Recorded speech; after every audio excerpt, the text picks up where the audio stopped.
Hi everyone, it's Rob Watson, the module leader for TECH1002, social media innovation, and this is the video overview summary for the 18th lecture.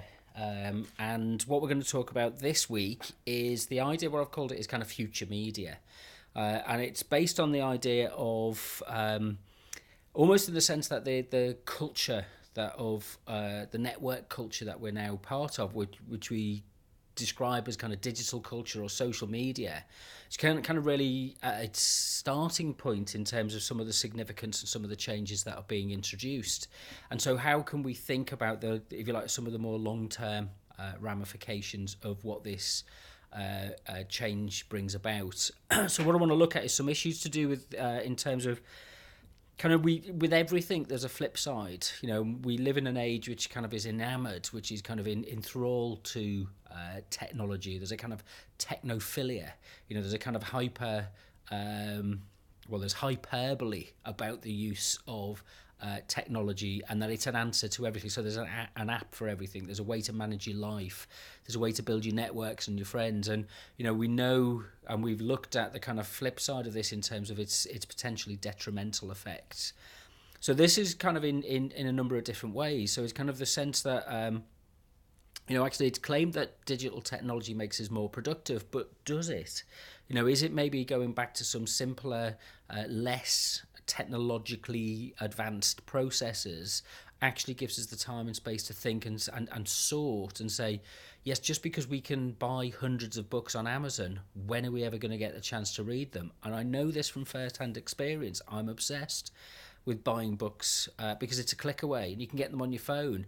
But I've got them stacked up, and it's like I need 2 or 3 years free time to be able to work through them and to make sense of them and process them. So this kind of amounts to a form of what's called Techno Stress, and it's really the idea that kind of on the basis that we're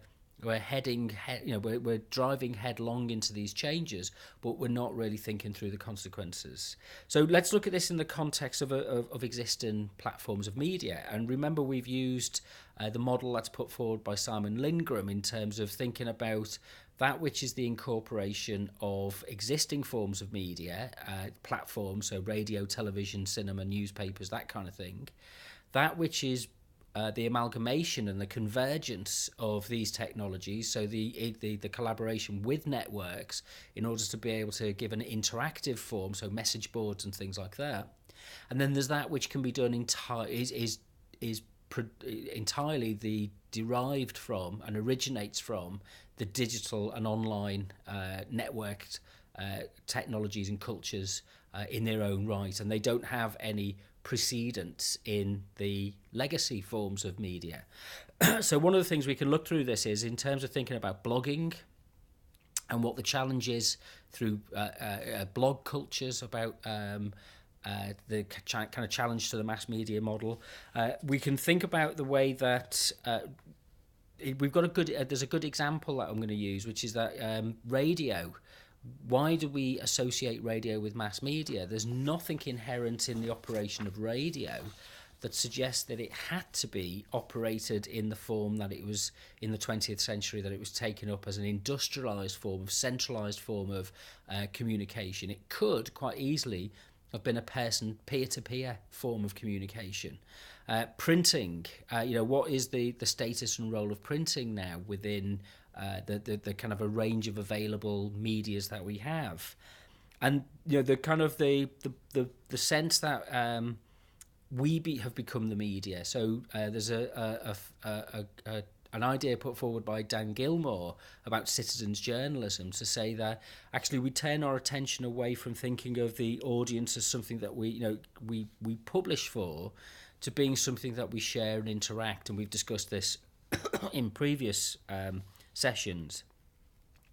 And what happens in this process is the authority of the author or the journalist or the producer is changed and shifted, and it becomes weaker. So we're going to look at the idea of kind of what some of the significant technologies are. And one of the most important technologies that underpins the vast majority of social media applications is the RSS feed. And what's the significance of that? And I want to tie this into a social concept, which is about, which you might have heard of before, is called the public sphere, which is an idea that's associated with the political economist theorist Jürgen Habermas, who talks about the public sphere, the private sphere, and the social sphere, and the relationship between the three. And I suppose with social media, what it's doing is it's kind of drawing things that used to be private into the public, and it's pushing things that used to be public back into the private. And it's kind of this mixture, this amalgam of different kinds of forces which shape our civic and political life and the kind of debates and discussions that we have.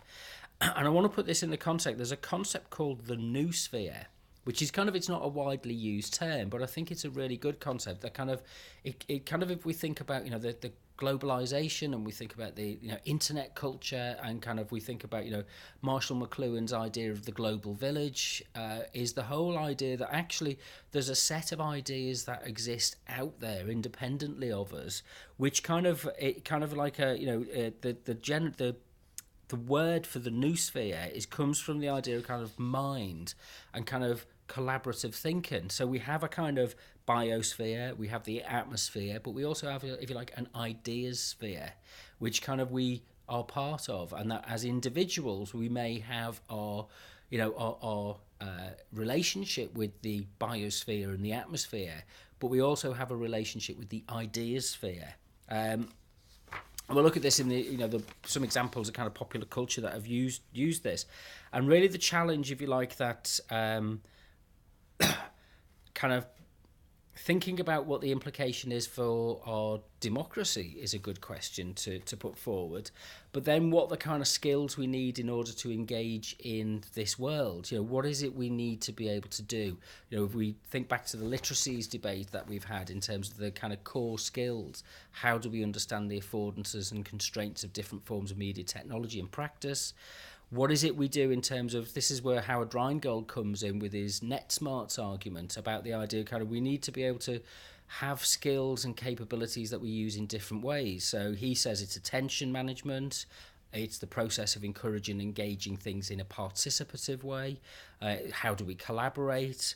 What the kind of issues are in terms of critical consumption, kind of dealing with fake news and fake sites, and Rangel calls this crap detection.